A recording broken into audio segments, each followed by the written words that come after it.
got hello, ladies and gentlemen. Welcome to this edition of the Can Do Podcast. I'm your host, Adam Brennan, founder of Can Do and Keto, the makers of Keto Crisp. I have my good friend here, Alex Dubow.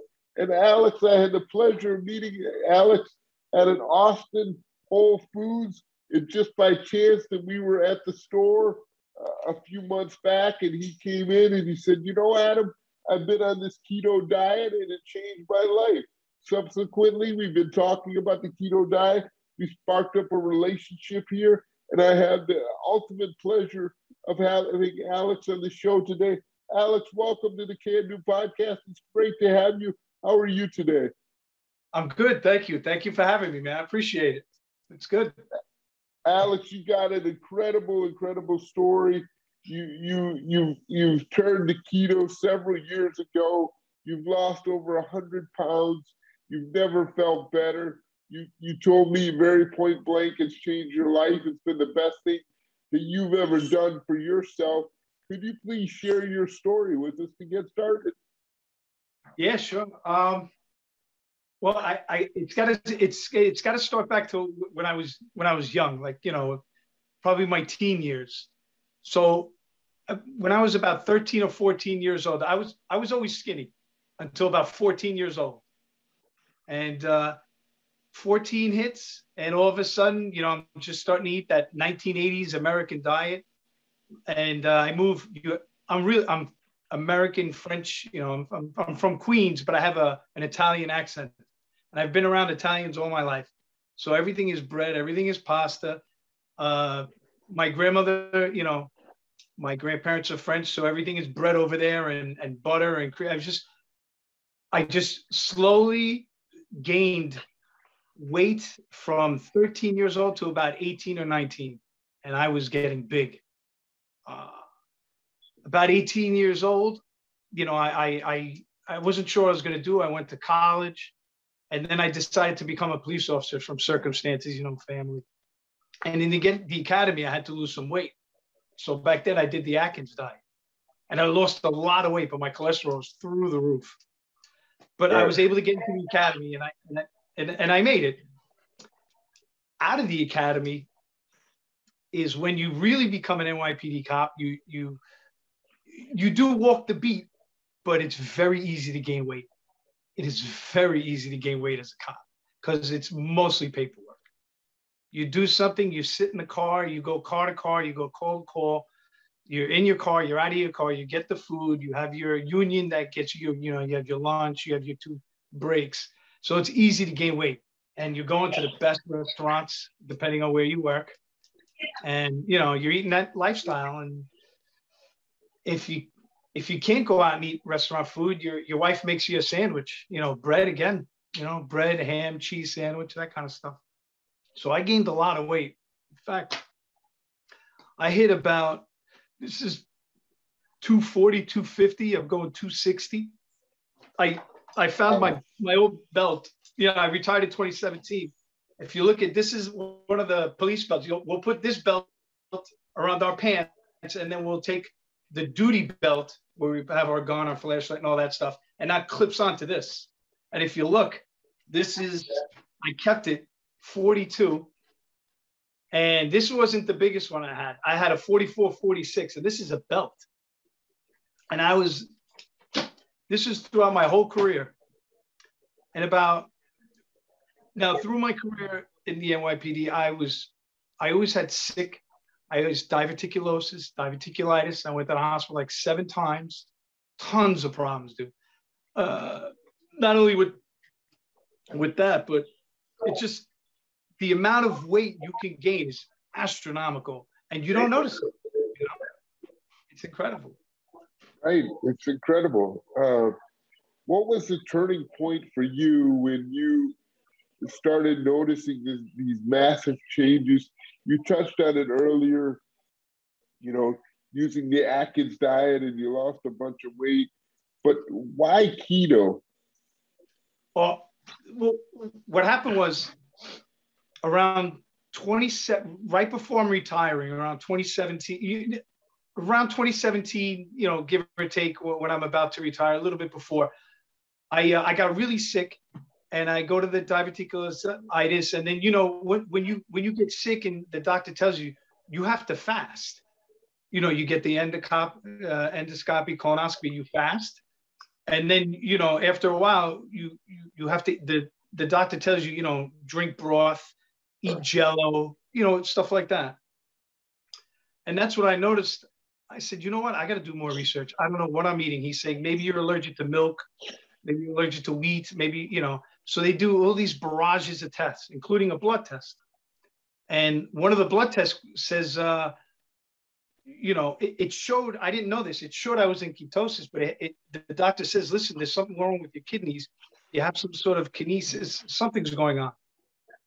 And it turned out that when the doctor really reviewed it and asked me what I was doing and what I was eating, I had basically, unbeknownst, started the keto diet. I didn't really intentionally do keto. It came out to be keto when the doctor's like, what are you eating? I said, I'm eating vegetables and I'm eating meat. That's about it. And, you know, from then on, I started doing more research, and the blood work that was showing that I was bad was actually showing that I was in ketosis. And I noticed a difference. I noticed everything. I noticed the energy. I can't gain weight now, you know, it's incredible. I mean, look, I lost weight so much right before I retired. If you look at my belts, I started making holes because I was too cheap to buy a new belt knowing I was going to retire.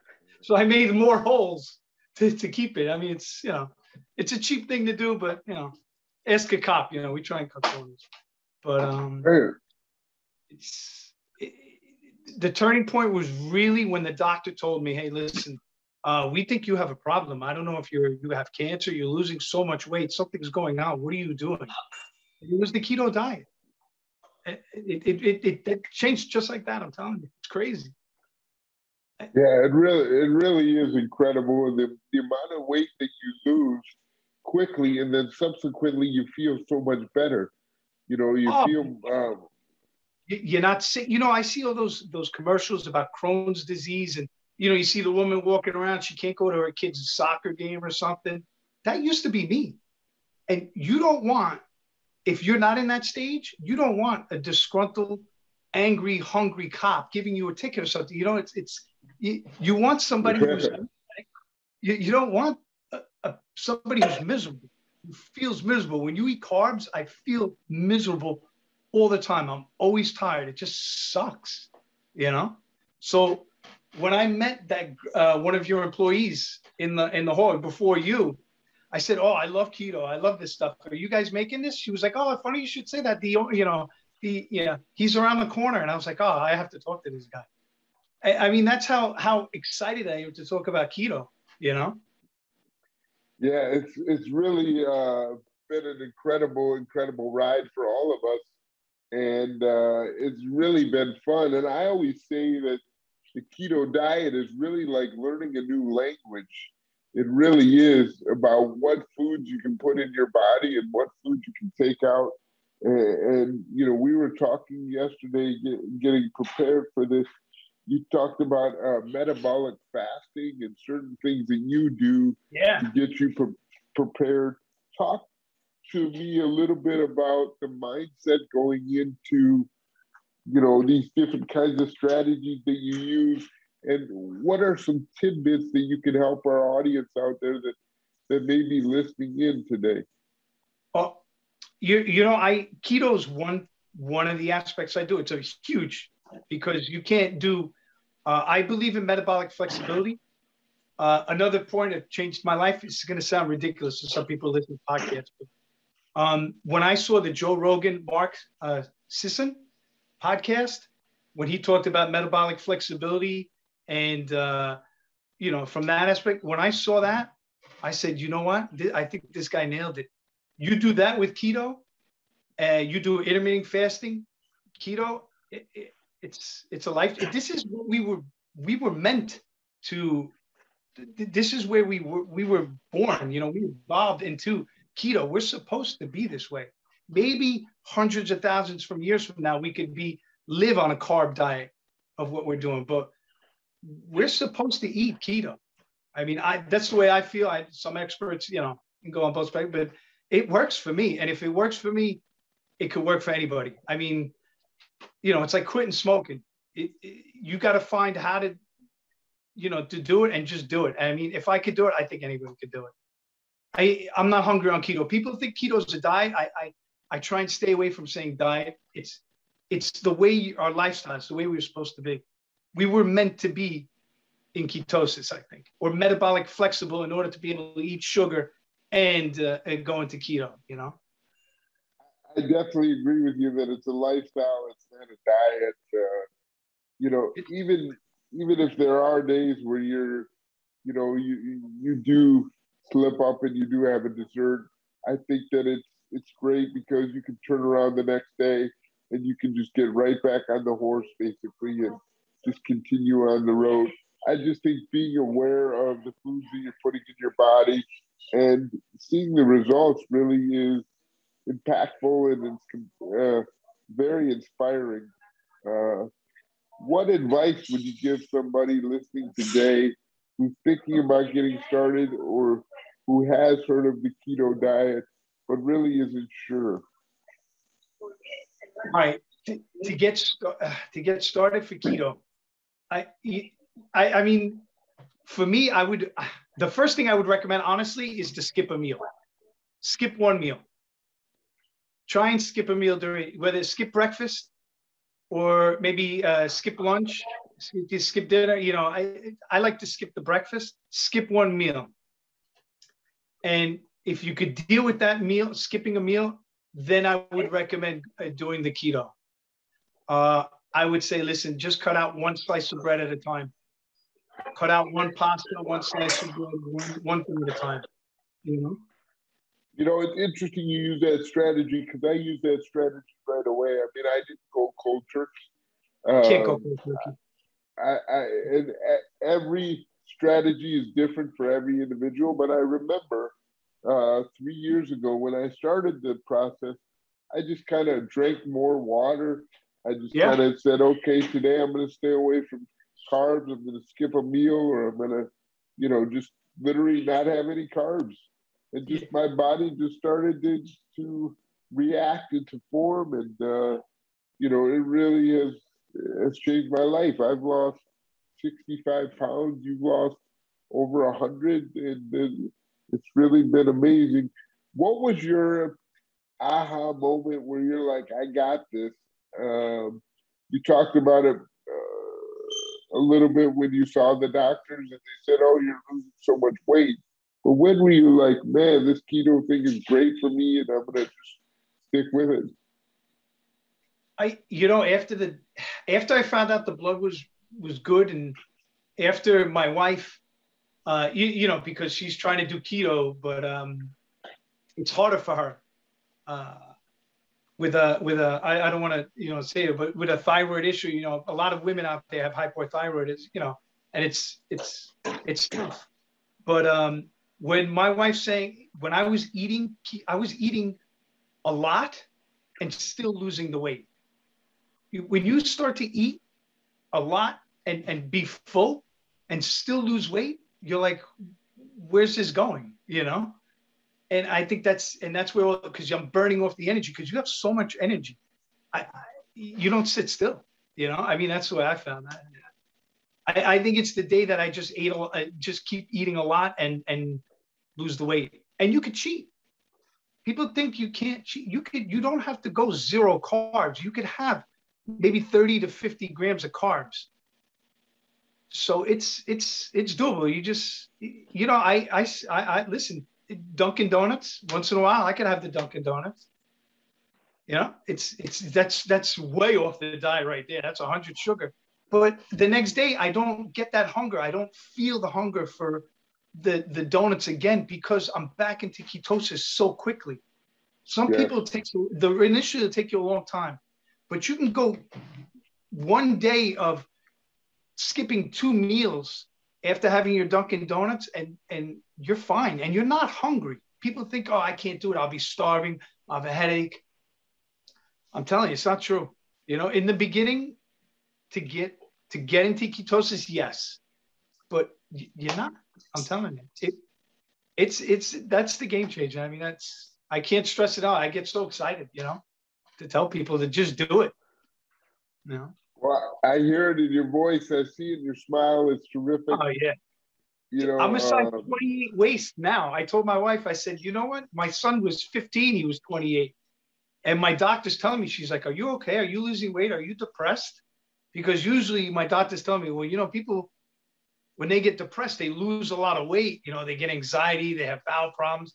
I said, no, doc, I feel great. I'm telling you, So I think that's the talking to the doctor. It was the waking moment, Absolutely. Absolutely. Talk about, we talked a lot about diet and how it's important and fasting and certain things. Do you use any kind of exercise regimen for yourself? No, but to go back on the diet thing, really, if somebody really wants to do keto, all they have to do is buy products that don't have sugar in it. My ketchup no longer has the sugar. I mean, the Primal Kitchen guys in keto, just buy products in the supermarket that don't have sugar. If you start doing that, you could really go into keto real quick.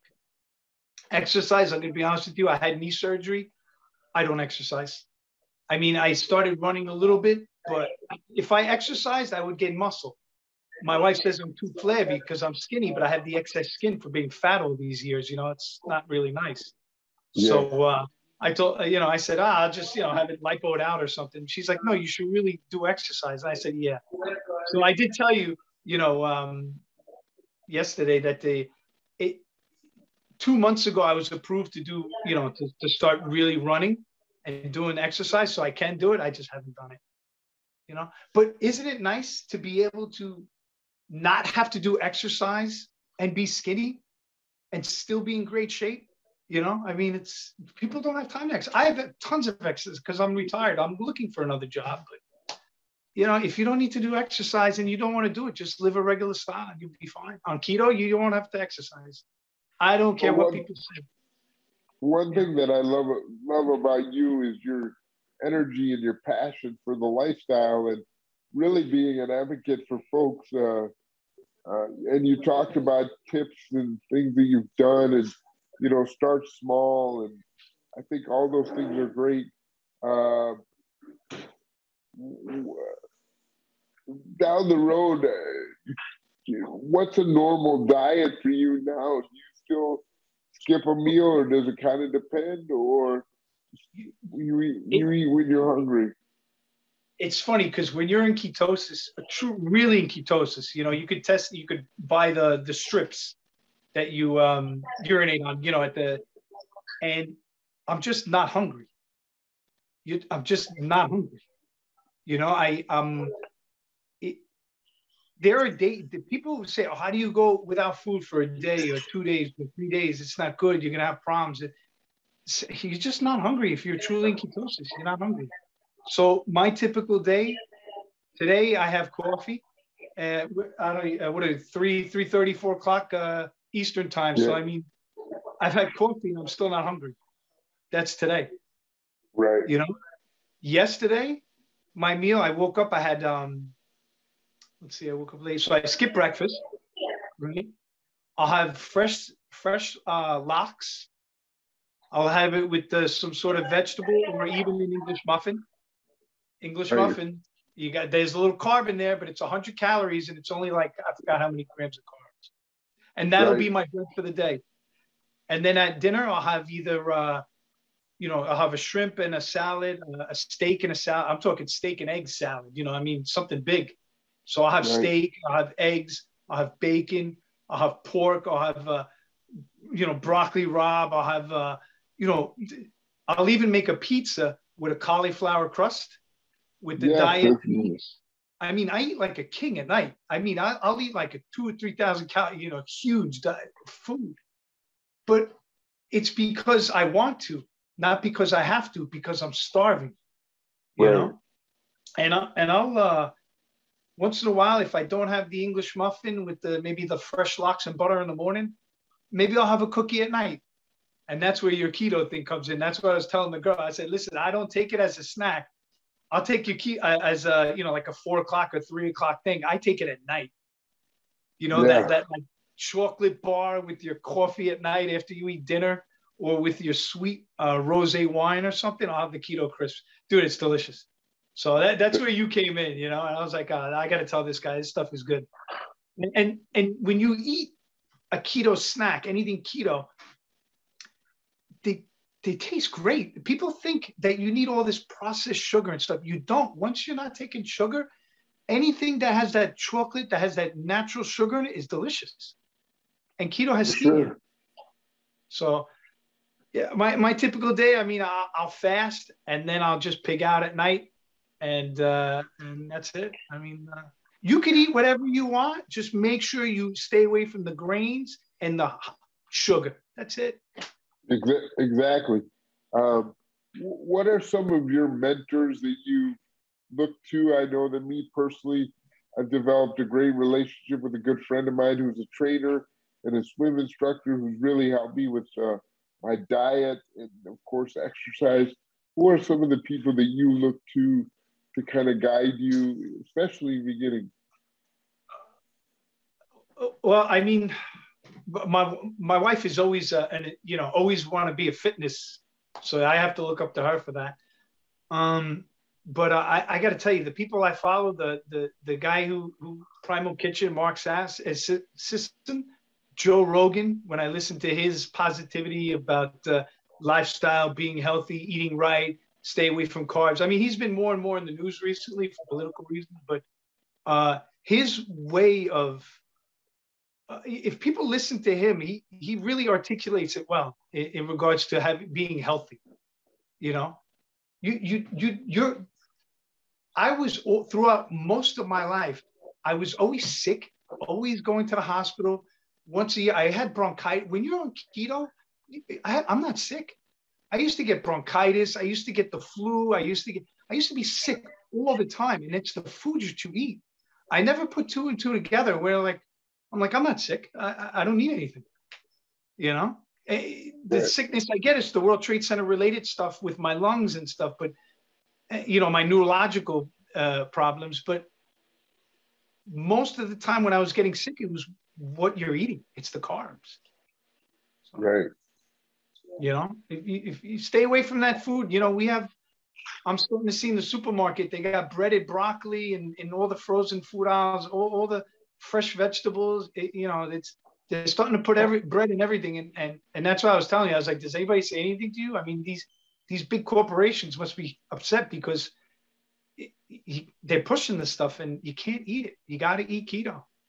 Right. No, I agree. And what's been incredible to me is the evolution of keto. When I started a couple of years ago, there was hardly anything. Yeah. And now it's just, keto products are popping up all day long. And then people are really noticing the difference, whether you're keto full-fledged or not. People are dying for low-carb, low-sugar options. Yeah. You know what? That reminds me of something. Let me grab that book. This will help people out, actually. Yeah. Sorry, I don't usually leave a podcast, but I forgot to mention that we had talked about it before. When I went to school, I had studied anthropology, and I mean, really, that's our hunter-gatherer guy. This new book came out by Heather Brett Weinstein. This book will tell you, and it'll explain to people how we evolved. And we were basically hunter-gatherers, which is keto. I mean, to put it plain and simple, I know it's very broad what I said. It could be misinterpreted, but we were basically eating keto and we were meant to eat this way. And I think if everybody lives a lifestyle the way we were, we would be able to fund all healthcare. There would be hospitals would not be packed. I mean, the obesity, the problems with obesity, the pills. My doctor was giving me tons of pills, and the pills would get you sick, and you get side effect from the pills. So the medication they gave me, the amoxicillins, the Cipros, when you have the inflammation and all that stuff was getting me sick. you know, and the side effects, you're taking medication. I mean, I was on so many medications. I was like, this is horrible, you know. Keto took away almost all my medication. It's incredible. It's great. I remember I used to be on cholesterol medication and all this kind of stuff. No more. Yeah. Exactly. And then, you know, when you have the cholesterol, you get the blood test and they say, oh, it's a little elevated, it's off. When you talk to the doctor, he goes, are you on a keto diet? Maybe you should ease off on the butter and eat more vegetables. You know, you could, he doesn't panic. He could play with you a little bit to tell you, oh, listen, you're on keto, but maybe you're a little too much on the fat side, you know, eating too much butter and stuff. So you start, you know, eating a little bit less. That's all. That's it. And, you know, it's very easy to adjust, to make slight changes. And, you know, again, I think the biggest takeaway here is just stay away from the carbs and the sugars and drink as much water as you can.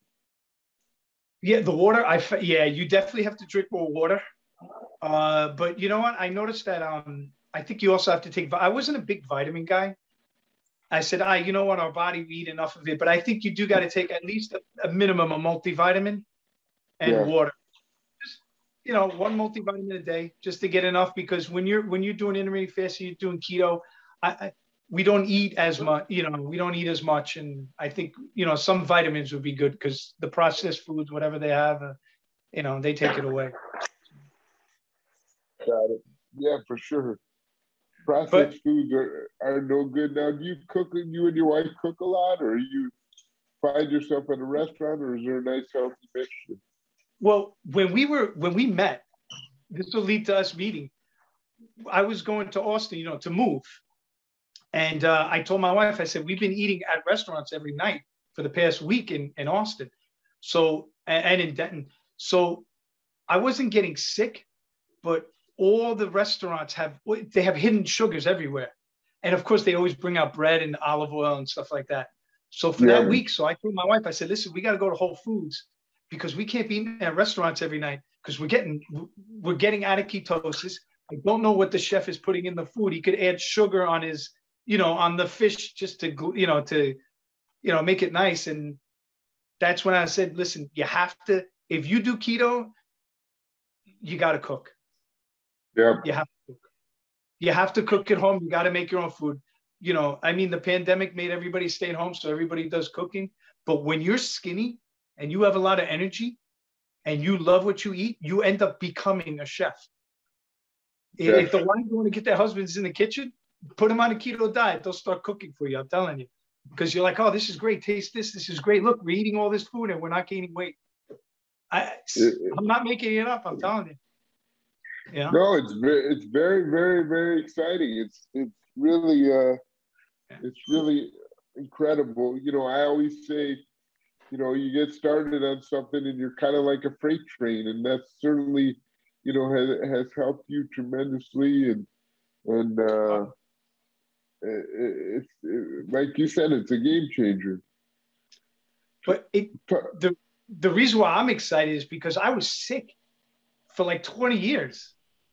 You know, you'd go sick, and what happened? Oh, I went to the hospital. What happened? Diverticulitis. You know, I mean, I was sick. I missed so many things. You know, so right. And now you're not sick. You got more energy. You know, you're laughing. You're cooking. You're moving around. You know, this is called the Can Do Podcast, and I'll just wrap it up here. What is your biggest can do moment where you were like, man, this is great, I can do anything? Was it the actual losing of the weight? Tell me about that. Just anything that you're most proud of for yourself. The can do moment? Well, you know, I mean, I could go different directions, but really, it's being able to go shopping and finding anything you want, that I can do it. I can go into any store and pick out pretty much any size I want, because unfortunately, most people here, I don't know the percentage, are overweight. So when you're healthy, you could find your size in any clothes. And when you're skinny, you could always look good in anything that you put on. You know, I never say, oh, this makes me look fat. I could wear anything. Instead of being a size 44 waist, when you're a size 28 or 30 waist, you could wear anything you want. So I can go into any store and pick out any clothes, and they usually have my size, and I can pick whatever I want, and it looks great. I mean, that's the feeling, you know? Okay, tell that to any woman or any guy. Listen, you can go to any store and pick whatever clothes you want. It'll fit you and you look great. That's the moment, you know? That's great.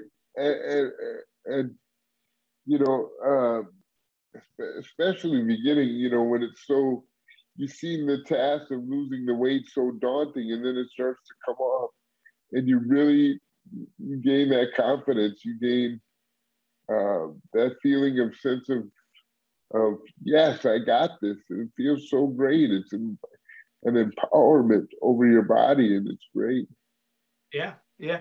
The energy, the amount of energy you have, it's unbelievable.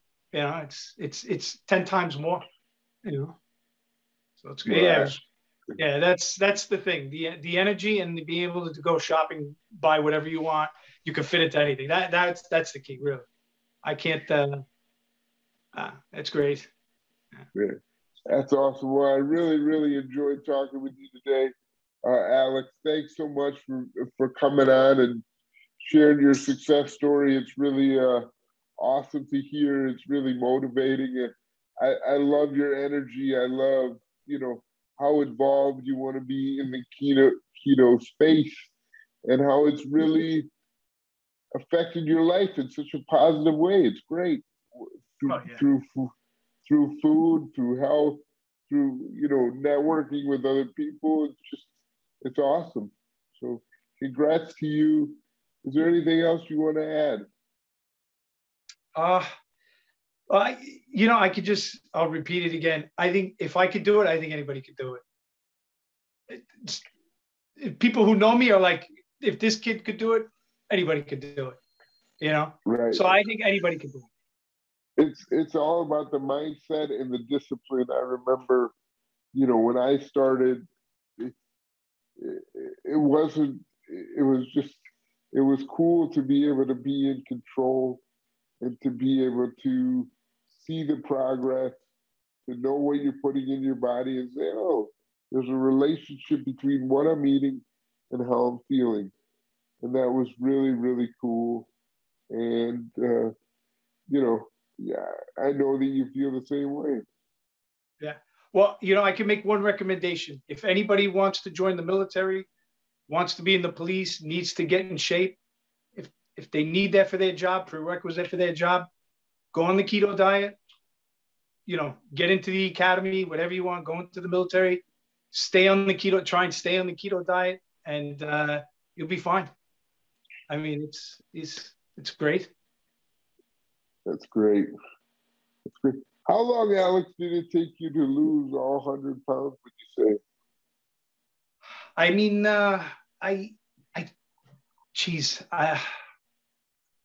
I'm going to give you a rough estimate because I lost it so quickly. I mean, I was losing it within months and then a year. And then I would yo-yo a little bit, you know, because I would get a little sick because, you know, you still got the keto flu stages and you're eating stuff that's not too keto, so you're not sure. You know, you have to do a little more research. But I lost it within I retired 2017, 18, 19. I mean, I lost it real quick. Within months to year, 2 years, you know, I mean, it's just, once you hit that mark, that first few days into ketosis and you keep there, you'll lose.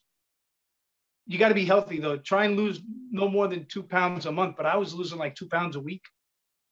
It was fast. Wow. It was too fast. And that's why the doctors and everybody was concerned, because I was losing weight too fast. But to be honest, a lot of times when you get sick with the diverticulitis, you lose the weight. It's because you're sick. And when you're sick, you don't eat. So I lost even more weight when I was sick. So I hate to say it, but getting sick also made me lose the weight. But, right, because you simply... 2 pounds a week, I think anybody could do it. 2 pounds a week, you'll lose it real quick. Definitely, definitely. All right, my good friend. Well, again, I can't thank you enough for coming on the Can Do podcast today. It was absolutely a pleasure to have you. Your insight was extremely informative, and I look forward to sharing this with all of our listeners. And how can people get a hold of you if they want to? Are you involved in social media at all? Or I do. Where's my son? You know what? As a police officer, we're not allowed to do a lot of stuff. But you know what? I do have an Instagram, but I don't even remember anymore. I'll text it to you. No problem. No problem at all. No problem at all. We tend to be quiet as police officers, and then once in a while, once we retire, we kind of get out there. So yeah, I'll text it to you. I got to start it up again. I had another question. I'm just curious. Now that you're retired and you've got this new lease on life with keto, what are some of your hobbies? Well, hobbies. Well, being that everything in the house has to be done, because when you're home and you have so much energy, there's no excuse why you're not doing any other work. So everything is done. So my hobbies is more fixing stuff, doing woodwork and making furniture. I'll do anything my wife tells me to fix around the house. I could do. Right. But the hobby now, we're looking to move to Texas, and from there, I always thought about starting a business. We talked about that yesterday, but I don't know. I would like to spread the word of keto, but I don't know if I'd be good at doing it. I'm not sure. I'm in limbo. What do you mean? You're doing great. You're doing great. Spreading the keto word. You're a walking billboard for the success of keto. I always say, go for it in life. You never know until you try. You can always start small. See where it goes. Well, I did jujitsu a lot of time throughout my career, and I really love that. I'd like to get into that, but unfortunately, when you start getting older and you don't do exercise because you're on keto, so you lose your muscle. I have to stay away from too much jujitsu there. What I used to do when I was younger. So that would have been something nice. I'd like to start up again. But I don't know. Right. Open up a business, spread the keto word around. Talk to people like you. Yeah. Well, I really enjoyed it today again, Alex. Thank you so much, and we'll talk to you down the road, okay? Yeah, brother. It's good to see you. I hope I see you in Texas again. I want to be there. I got to get out of New York. I would definitely be there again. Yeah, definitely. And we're gonna get you out some Keto Crisp chocolate mint bars for sure. The favorites. I'm telling you, delicious, dude. You really did well for yourself. Good for you, man. They are good. You have a great product. Honestly, from the bottom of my heart, it is delicious. Thank you so much. Great talking with you, Alex. Thanks again. Yeah, talk to you soon, buddy. Okay. Enjoy. Bye-bye. Bye. Bye-bye.